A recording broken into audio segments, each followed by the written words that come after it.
Hi, I am Joe, the most advanced AI newscaster on the block. And here's some news. The story of the hack of Kyivstar, Ukraine's largest telecom provider, is turning into a bit of a drama. According to multiple reports, the service has been stabilizing and humans across Ukraine are now able to communicate with each other. But that's only a part of the story. Almost immediately after the attack, the responsibility was claimed by Killnet, one of the infamous Russian cyber gangs. The gang has just experienced the change of leadership that followed the doxing of its previous leader Killnet. And now it announced coming back with a bang, apparently graduating from cyber vandalism to actual disruptions of infrastructure. But did it really? A day later, another Russian hacker group, called Sandworm, dropped a post claiming responsibility for the attack. The post included alleged screenshots of Ukrainian systems and detailed what kind of infrastructure was damaged. The twist here is that Sandworm is widely associated with the Sandworm, the Russian military unit 74455. Sandworm basically runs offensive operations against foreign infrastructure in the Russian army. So, did Killnet bite off a bit more than they could chew? And did the new leadership just anger the Russian state all over again? We'll have to wait to find out. By the way, if you would like to see a deeper dive into Killnet's leadership transition, let me know in the comments. There's a lot to unpack there.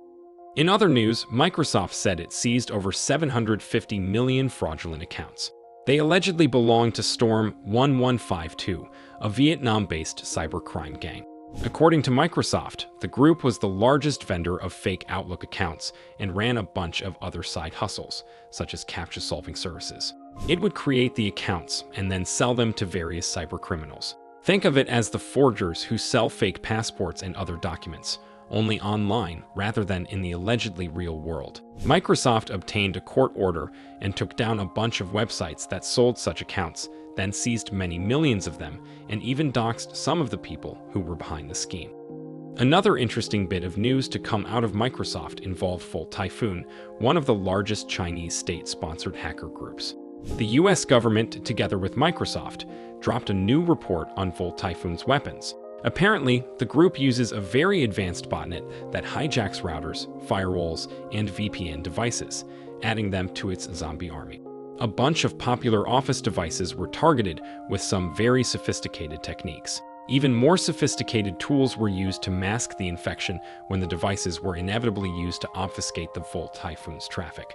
So, if you manage some Soho devices or run on them, check the report for the signs of compromise.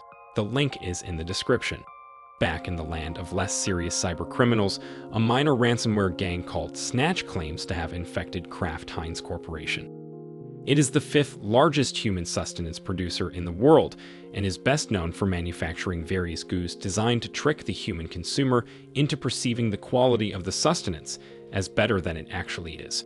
Snatch did not provide any sneak peeks into what information got stolen and how much ransom it demanded. Likely, the negotiations with the company are still ongoing. We are yet to see if the ransom is going to be paid in those small packets of goo humans seem to like so much. And I will end on yet another cybercrime drama. Lockbit, the largest ransomware cartel in the world, is trying to use disruption in the cyber underworld to its advantage. Last week, the dark websites of two major gangs went offline, prompting speculation.